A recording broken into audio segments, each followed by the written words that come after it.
اعوذ باللہ من الشیطان الرجیم بسم اللہ الرحمن الرحیم رب اشرح لی صدری ویسر لی امری واحلل عقدۃ من لسانی یفقہوا قولی۔ حیاتُ الصحابہ رضی اللہ عنہم، حصہ اول، دعوت کا باب۔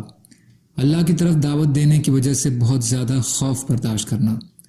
حضرت حذیفہ رضی اللہ عنہ کے بھتیجے حضرت عبدالعزیز رحمۃ اللہ علیہ کہتے ہیں کہ ایک بار حضرت حذیفہ نے ان لڑائیوں کا ذکر کیا جن میں مسلمان حضور صلی اللہ علیہ وسلم کے ساتھ شریک تھے، تو پاس بیٹھنے والوں نے کہا اگر ہم ان لڑائیوں میں شریک ہوتے تو ہم یہ کرتے اور وہ کرتے۔ حضرت حذیفہ رضی اللہ عنہ نے کہا اس کی تمنا نہ کرو، ہم نے اپنے آپ کو لیلۃ الاحزاب میں یعنی غزوہ خندق کے موقع پر اس حال میں دیکھا ہے کہ ہم لوگ صفیں بنائے ہوئے بیٹھے تھے اور ابو سفیان اور اس کے ساتھ کے تمام گروہ مدینے سے باہر ہمارے اوپر چڑھائی کیے ہوئے تھے، اور بنو قریظہ کے یہودی ہمارے نیچے مدینے کے اندر تھے، جن سے ہمیں اپنے گھر والوں کے بارے میں سخت خطرہ تھا کہ وہ ہمارے گھر والوں کو اکیلا دیکھ کر مارنا تھے۔ لیلۃ الاحزاب سے زیادہ اندھیری والی اور زیادہ آندھی والی رات ہم نے کبھی نہیں دیکھی تھی۔ اتنی تیز ہوا تھی کہ اس میں سے بجلی کی گرج کی طرح آواز آ رہی تھی، اور اندھیرا اتنا زیادہ تھا کہ کسی کو اپنے ہاتھ کی انگلی نظر نہیں آ رہی تھی۔ منافق حضور صلی اللہ علیہ وسلم سے مدینے جانے کی اجازت مانگنے لگے اور کہنے لگے ہمارے گھر کھلے پڑے ہیں، یعنی غیر محفوظ ہیں، حالانکہ وہ کھلے پڑے نہیں تھے۔ آپ سے جو بھی اجازت مانگتا آپ اسے اجازت دے دیتے۔ اجازت ملنے پر وہ چپکے چپکے کھسکتے جا رہے تھے۔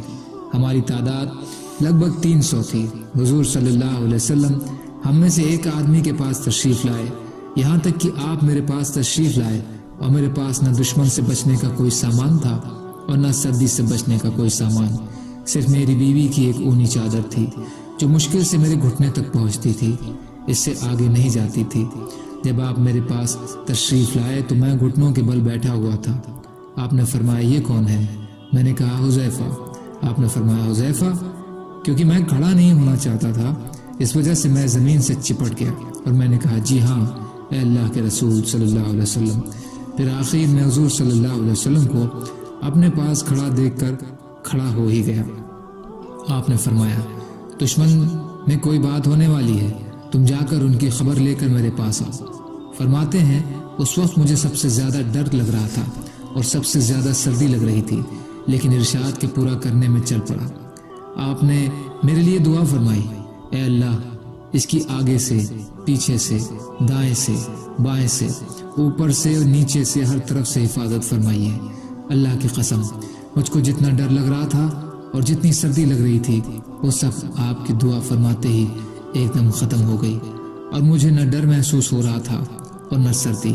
جب میں وہاں سے پہنچنے لگا تو آپ نے فرمایا اے حذیفہ میرے پاس واپس آنے تک ان میں کوئی حرکت نہ کرنا۔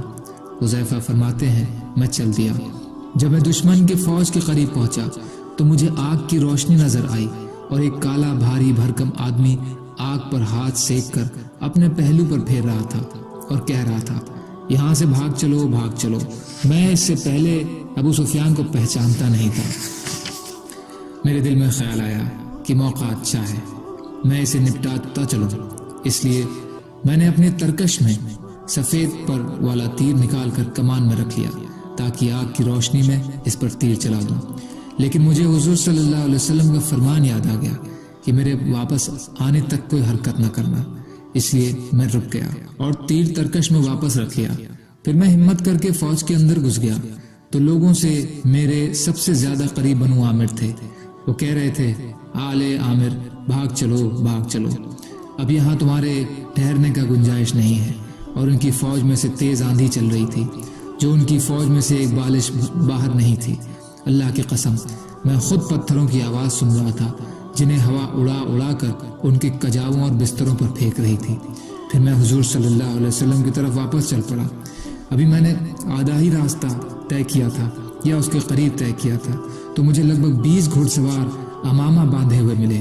انہوں نے کہا اپنے مالک سے کہہ دینا کہ اللہ نے ان کے دشمنوں کا خود انتظام کر دیا ہے، یعنی کفار کو آندھی بھیج کر بھاگنے پر مجبور کر دیا ہے۔ جب میں حضور صلی اللہ علیہ وسلم کی خدمت میں واپس گیا تو آپ چھوٹی سی چادر اوڑھے ہوئے نماز پڑھ رہے تھے۔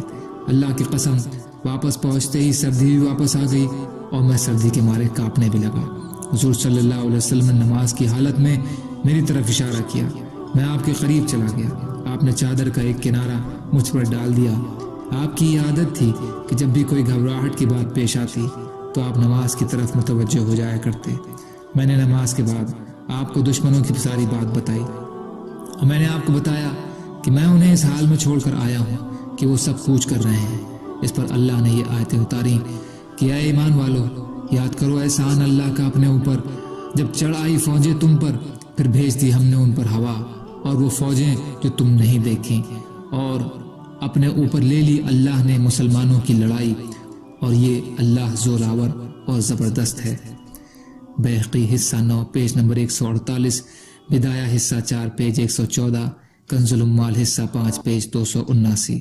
سبحان اللہ و بحمدہ، سبحانک اللہم و بحمدک، اشہد ان لا الہ الا انت، استغفرک و اتوب الیک۔